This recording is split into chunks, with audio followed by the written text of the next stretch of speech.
हमारा नाम है लुट्टूर जगपत यादव और हम यूपी के आजमगढ़ डिस्ट्रिक्ट से रहते हैं। तो ये जो लुट्टू आगे लगा है, ये कहाँ से शुरुआत हुई और किसने नाम रखा आपका? असल में हम लोगों के टाइम में 75 नहीं, बहुत पुराने टाइम में लड़के जाते थे, माता पिता नहीं जाते थे वहाँ पर। तो हम पैदा हुए तो इतने मोटे थे कि लुदुर लुदुर चलते थे।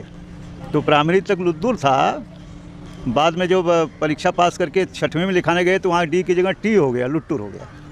लुट्टूर, और ये ऑफिशियल नेम है आपका? ऑफिशियल नेम है। और मेरा नाम एक्चुअल में घर का था रामवृक्ष यादव। ओके। लेकिन गार्जियन किसी को मतलब नहीं था, स्कूल में गए, टीचर एज भी वैसे ही अपने हिसाब से लिख दिया, इतना बड़ा होगा, हाँ इतना बड़ा है, तो वहाँ से ये नाम पड़ा। पहले ऐसे ही होता था ना एडमिशन? वैसा ही होता था। आपने अपने जीवन में क्या क्या उपलब्धियां प्राप्त की हैं और कैसे आपका जीवन कहां से शुरू हुआ और आप मुंबई कब आए, इसके बारे में ज़रा बताएं। देखिए, मैं 75 में यूपी कॉलेज वाराणसी से बीएससी कर रहा था बायोलॉजी से। तो ये था कि डॉक्टर बनेंगे। तो लेकिन ये था कि हमारे भाई बड़े थे, सीआरपी में थे। तो मेरे दिमाग में आया कि इतना पेमेंट नहीं है कि हम डॉक्टर बन सकते हैं। तो वहीं पर रिक्रूटिंग ऑफिस था वाराणसी में। तो मैं बोला कि चलो ट्राई करता हूँ, क्योंकि पैसे तो हैं नहीं इतने फैमिली में।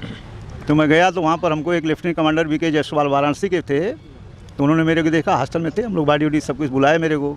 बोले क्या करते हो? मैं बोला हॉस्टल में पढ़ाई कर रहा हूँ। तो बोलते कहाँ आ गए उधर तुम?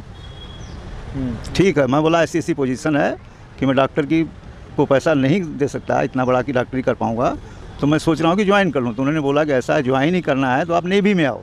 क्योंकि नॉर्थ साइड में उसमें नेवी का बिल्कुल प्रचार नहीं था, सब साउथ इंडिया वाले होते थे। तो उन्होंने फिर मेरे को 10 साल का पेपर दिया, सब कुछ दिया।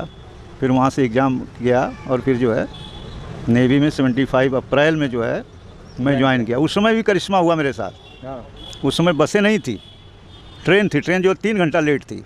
अरे, तो मैं आया वाराणसी कैंट में, तो सब लड़के बोलने लगे तुम्हारा नाम बुलाया था, तुम्हारा नाम बुलाया था, तुम थे ही नहीं। मैं बोला ऐसा ऐसा लेट हुआ। तो वहाँ आर्मी वाले थे, केवल एक ही नेवी वाले थे लेफ्टिनेंट कमांडर। आर्मी वाले कलर के पास वो भी गए, इतना दोस्ती हो गई थी मेरी उनसे। तो उन्होंने बोला ऐसा ऐसा। बोलता क्या मैं नौकरी तो दूँ अपनी क्या? तो मेरे को उन्होंने समझाया कि ऐसा है कि लास्ट मेडिकल हो रहा है,